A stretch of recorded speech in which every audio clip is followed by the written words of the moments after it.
Well, Sacramento County's oldest cold case has finally been solved 52 years later after a county court reporter was murdered. Authorities say they know who the suspected killer is. While Sacramento, California, slept on the night of October 25, 1970, something sinister was occurring in the bedroom of Nancy Marie Bennallack's apartment. The following day, when Nancy didn't arrive for work, a coworker, out of curiosity, asked her son to check on her in her apartment. He went there and persuaded the building manager to unlock Nancy's door. They both entered the house and discovered Nancy Marie's lifeless body covered in blood. What horror had been predicted for the apartment on that terrible night? Who could have brutally murdered this intelligent and innocent young woman? Let's have a look on oldest cold case that were finally solved in 2022. Sacramento, California. Sacramento, at the confluence of the American and Sacramento rivers, California's state capital, is a superb fusion of commerce and culture.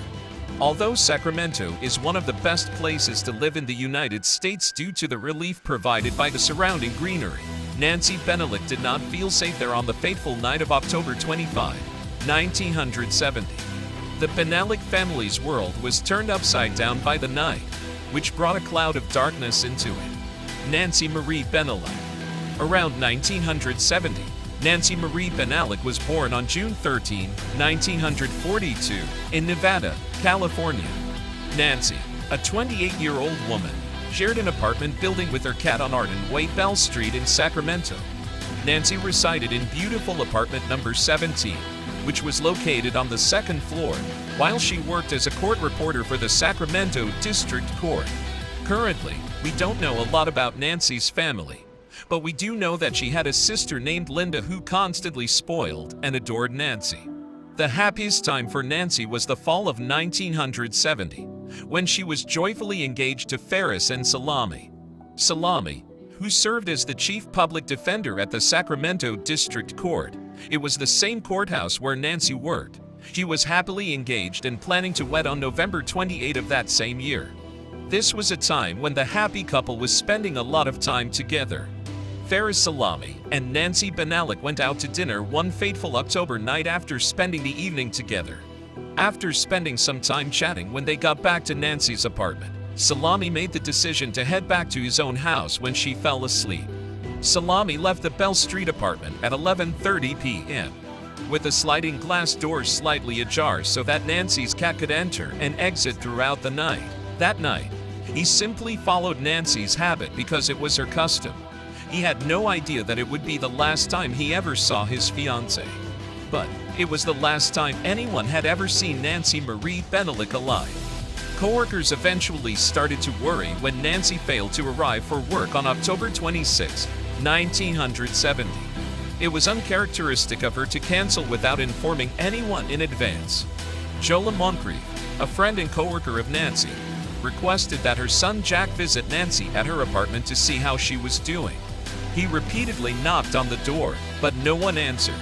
Panic set in, and Jack hurried to the building manager for assistance.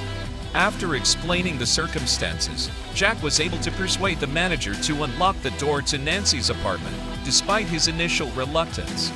The manager unlocked the door with a passkey, and they both entered to see the horrifying scene that would stay in their memories forever. The crime scene. As Jack and the apartment manager entered Nancy Bennallack's bedroom on the second floor of their Bell Street residence, a horrifying crime scene was already there. Nancy was found dead in her bed in a pool of her own blood, having been brutally stabbed to death. She had numerous defensive wounds on her arms in addition to stab wounds all over her body. Her head came dangerously close to being severed during the horrific assault. Authorities were called right away, and when they arrived a short while later, blood was all over the scene of the crime. However, no fingerprints were discovered inside the apartment, indicating that the murderer had likely taped his fingers to prevent leaving a trail because gloves were not as widely available in the 1970 seconds. The police found a blood trail that extended from a balcony on the second story down to the sidewalk below. It didn't stop there, though.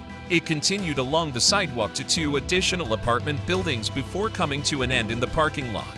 The investigation. The murderer is thought to have fled the parking lot in a car at the time, according to investigators, as the murderer's blood trail suggested that he or she had likely been stabbed.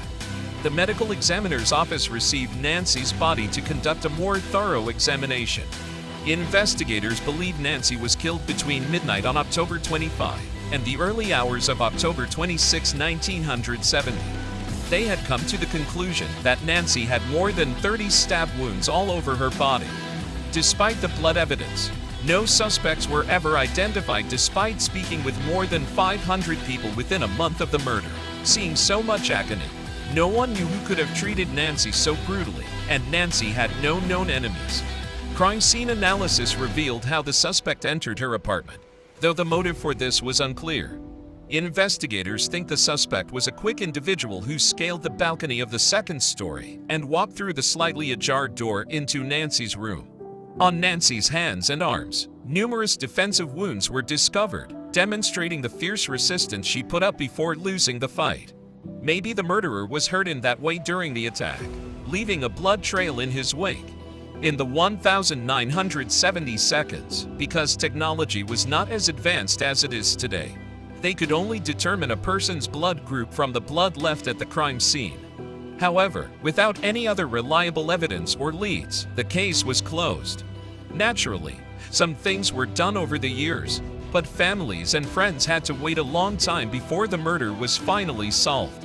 In the course of their investigation, detectives uncovered a startling piece of information. Around the same time that Nancy was killed, another woman named Judith Hakari was also murdered nearby, being engaged to be married. Both women, who were roughly the same age and lived just a mile apart. Detectives believed there was a link between the two killings for a long time.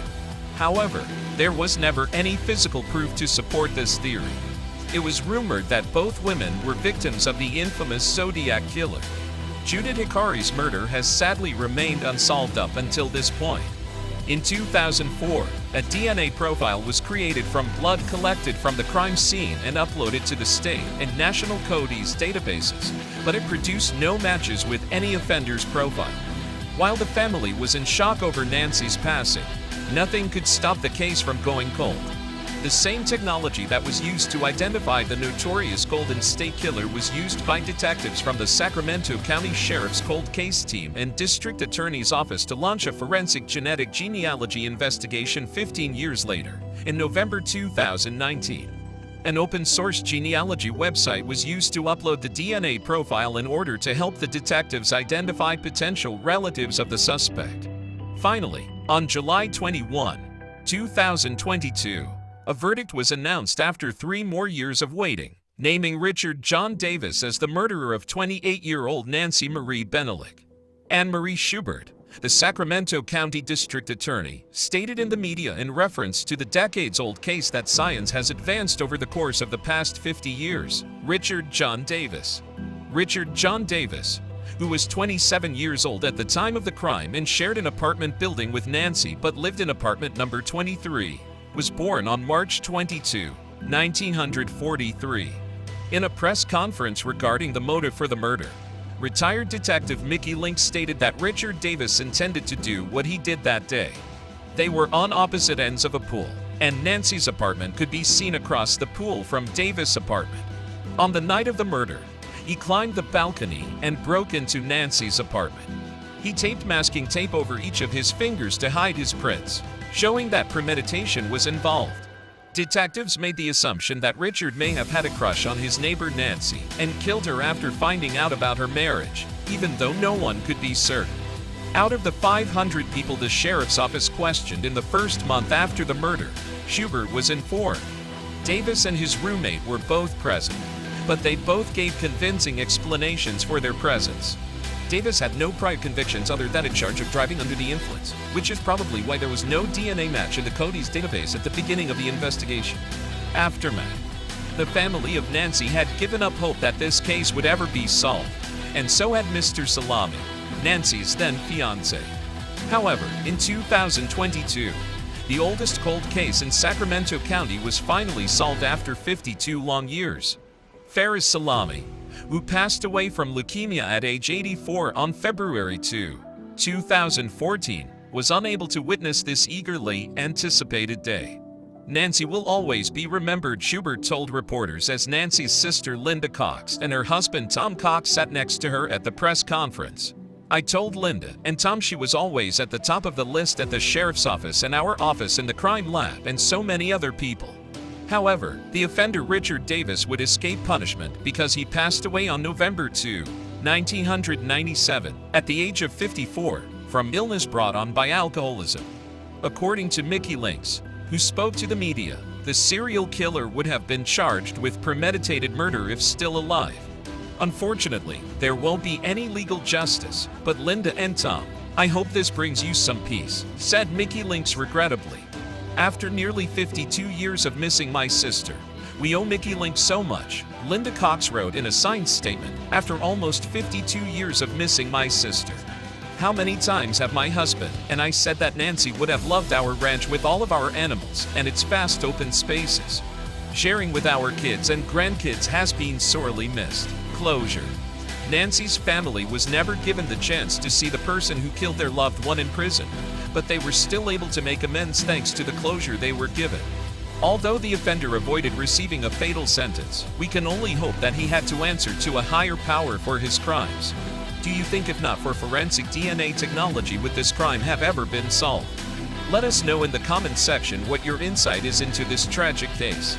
If you enjoyed this video and want to hear from me again, be sure to hit that subscribe button before you go. Thank you.